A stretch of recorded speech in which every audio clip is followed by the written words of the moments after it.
is Sunday, June 14th, 2026, and this is the Neural Daily. I'm Alyssa Montgomery, and I'm just trying to keep the signal-to-noise ratio above 1. I'm Roxy. I'm Vector Kane. And I'm Leonard Cooper. We have a great show for you today. After yesterday's look at Mistral's sovereign compute play and Elon Musk officially hitting trillionaire status, I was hoping for a bit of a data cleanup day. No such luck. Today, we're breaking down the 90% surge in autonomous AI agents, China literally tearing a Meta deal apart, and the Big Four consulting world getting caught in a massive hallucination scandal. Plus, we've got a $1 trillion flash crash in the chip market to unpack. Okay, so we have to start with the agentic surge because we are witnessing a literal systems-level flip in how work gets done. According to the latest research, autonomous agent usage has jumped 90% in the last year. 90%? Right. It's huge. We've moved past the chat with a box era into the agent executes the task era. Gartner just put out a report on June 11th valuing this specific software market at over $206 billion. It's a 139% increase year over year. 200 billion. That's a lot of venture capital for something that basically just manages my calendar. Oh, hush, Leonard. It's not just calendars. 66% of hiring managers are now saying AI fluency is a non-negotiable requirement. And that is according to the latest stats from the OpenAI Academy expansion this week. Exactly. It's the transition from human in the loop to human as manager. Microsoft is reporting that half of all Copilot interactions now involve high-level cognitive work, like strategy or complex problem-solving, instead of just drafting memos.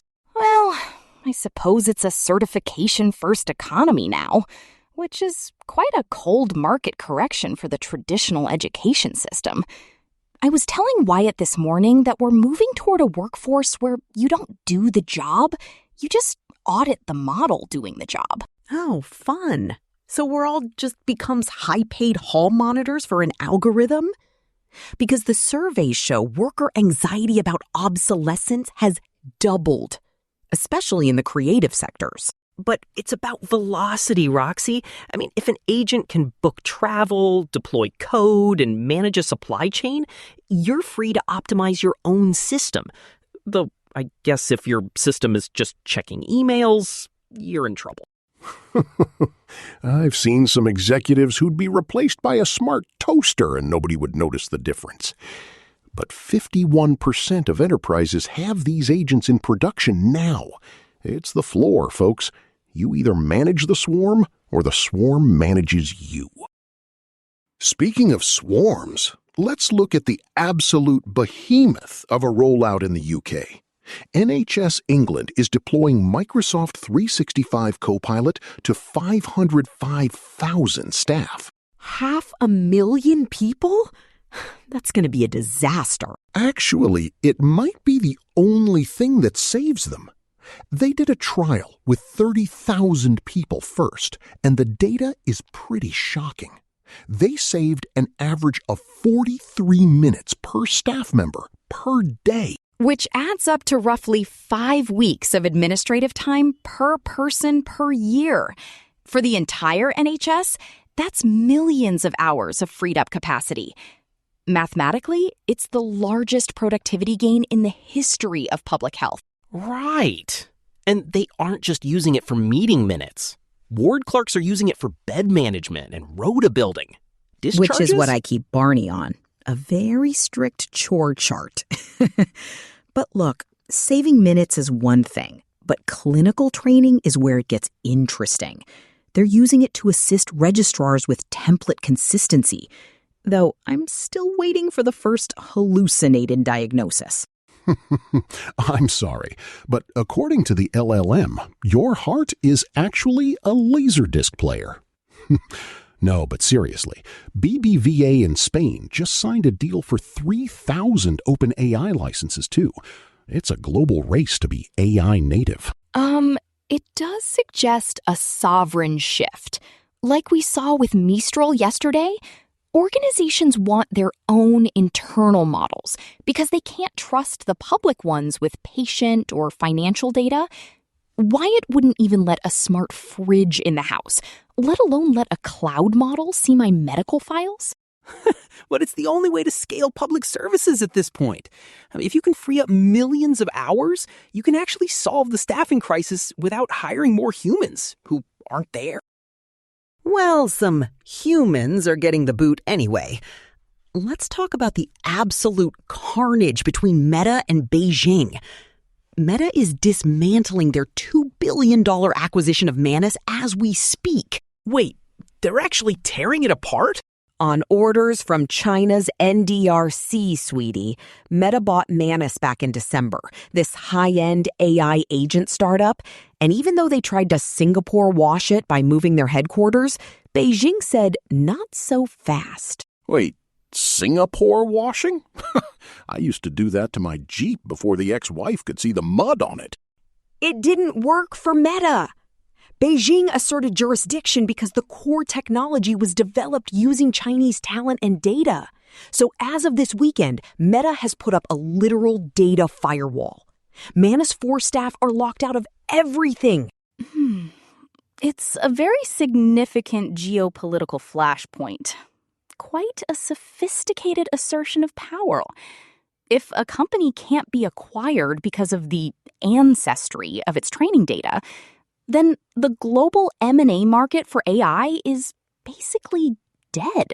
It's a balkanization of the model layer. We're going to have West GPT and East GPT, and they won't even be able to talk to each other. And meanwhile, OpenAI is facing a 42-state subpoena here at home.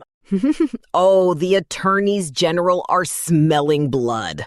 Right as OpenAI is prepping for that $1 trillion IPO, they're digging into everything. Consumer protection, data privacy. It's a bipartisan beatdown.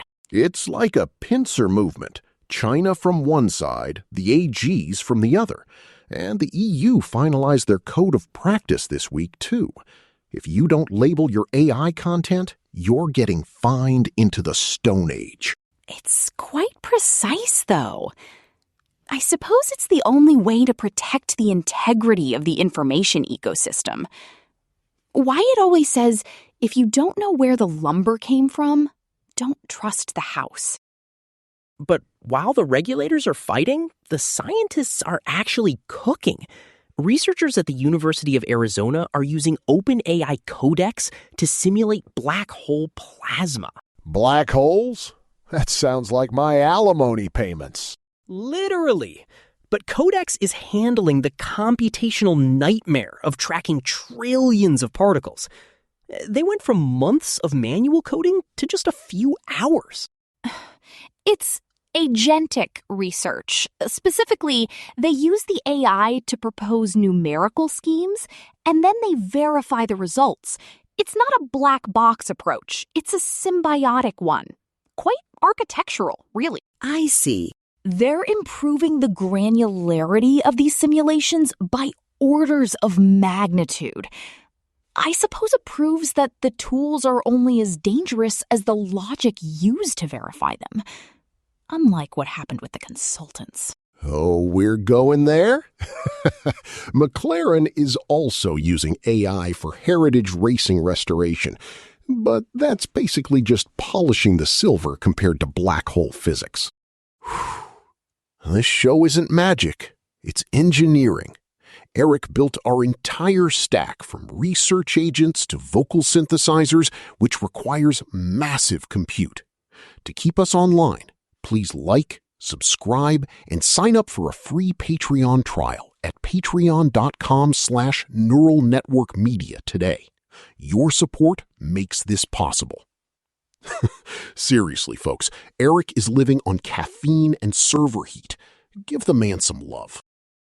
Well, if Eric is engineering this show, the engineers at KPMG might want to give him a call because their flagship global report was just pulled because it was effectively a work of fiction. Redefining excellence in the age of agentic AI. And 40 out of the 45 citations were completely fake. Wait, fake? Like, made up? Oh, yes. GPT-0 and the Financial Times caught them vibe-citing. The AI just hallucinated plausible-sounding sources to back up its claims. It claimed UBS was using agents for all advisory and that the NHS was using them for hospital referrals. And both organizations came out and said, no, we aren't. It's a total reliability crisis. Edward Tian from GPT-0 said these reports poison the well of information. And I agree. If a Big Four firm can't even audit their own AI-generated white papers, why should we trust them to audit a bank? Exactly. It suggests they've prioritized the velocity Vector's always talking about over actual veracity. Wyatt would never build a timber frame based on a vibe. Yet here are these partners charging $500 an hour for hallucinations? But this follows a retraction by EY in May, too. It's not just a one-off. We're seeing a reliability winter where the corporate desire to look AI forward is causing them to skip the basic verification steps. It's the death of expertise. You have human partners hitting publish on documents they clearly haven't even read. It's embarrassing. If you can't manage a document, you can't manage an agent. It's basically the high-tech version of the morning zoo intern forgetting to check the guest list, except it costs trillions in market trust. Speaking of trillions, did you guys see the semiconductor flash crash? $1.3 trillion wiped out in a single session this week. My heart bleeds for the hedge funds, truly. It was a Broadcom moment. They missed their AI chip sales guidance by $1.2 billion, and that was enough to puncture the infinite demand bubble. Well, 16 billion instead of 17.2 is still a lot of silicon, Vector.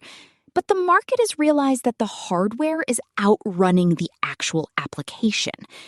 If we're just buying H100s to hallucinate reports at KPMG, the ROI isn't there.